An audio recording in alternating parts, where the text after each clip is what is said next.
Shalom sahabat yang diberkati oleh Tuhan, apa kabar semua Anda di hari ini? Sahabat Seeds of Faith and Inspiration saling mempercayai pemeliharaan Allah yang sungguh hebat atas semua kita di hari ini.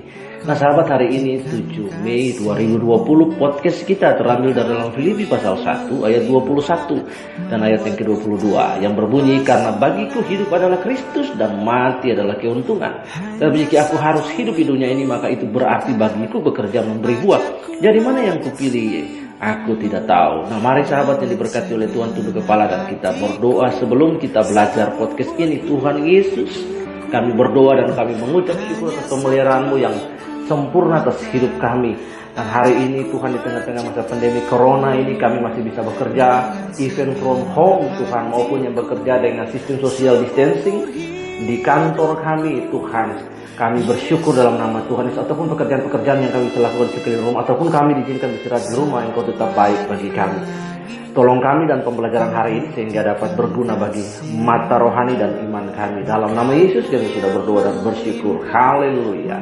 Nah sahabat yang diberkati oleh Tuhan, seperti pembacaan yang kita sudah baca tadi, karena bagiku hidup adalah Kristus dan mati adalah keuntungan.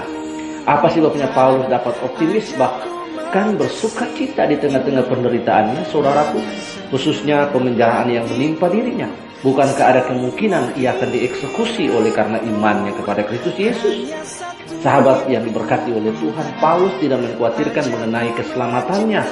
Dia percaya bahwa kesudahan semua penderitaan dan penjara itu adalah keselamatan dirinya. Entah keselamatan dalam arti ia dibebaskan dari pemenjaraan fisik, maupun keselamatan surgawi. Pada ayat 19 saudara boleh membaca itu. Dirinya adalah pemberian dan milik Kristus untuk dia. Karena itu hidup atau mati, Paulus mengabadikan dirinya, mengabdikan dirinya bagi Kristus. Yang Paulus khawatirkan ialah bagaimana hidupnya tetap dapat mempermuliakan Tuhan Yesus, baik ketika ia dalam penjara maupun pada masa mendatang, entah dalam keadaan apapun, bahkan sampai pada saat kematiannya. Dalam ayat yang ke-20 yang kita baca tadi, bagi Paulus persoalannya bukan mati atau hidup, asalkan kedua-duanya memuliakan Tuhan. Karena di satu sisi memang kematian akan menyelesaikan perkara penderitaan dan kesusahan di dunia ini. Kematian berarti permulaan dari menikmati secara penuh persekutuan keselamatan yang telah dikerjakan oleh Kristus bagi kita. Pada ayat yang ke-23, aku didesak dari dua pihak. Aku ingin pergi dan diam bersama-sama dengan Kristus, itu memang jauh lebih baik. Nah sahabat, di sisi lain Paulus melihat kebutuhan dan sekaligus panggilan Tuhan untuk tetap berkarya dalam dunia ini. Paulus melihat kebutuhan konkret jemaat Filipi dan pelayanan mereka. Oleh sebab itu Paulus memutuskan untuk taat pada kehendak Allah yang tinggal di dalam dunia ini untuk menghasilkan buah. Ayat yang ke-22, 24, dan 25. Karena itu sahabat yang diberkati oleh Tuhan, kematian bukan pelarian bagi Paulus. Selama ia hidup, ia harus memberi buah, menjadi berkat bagi orang-orang yang kepadanya Tuhan pertemukan. Kalau tiba-tiba waktu menjemputnya, kematian menjemput Paulus, tahu ia akan ke surga.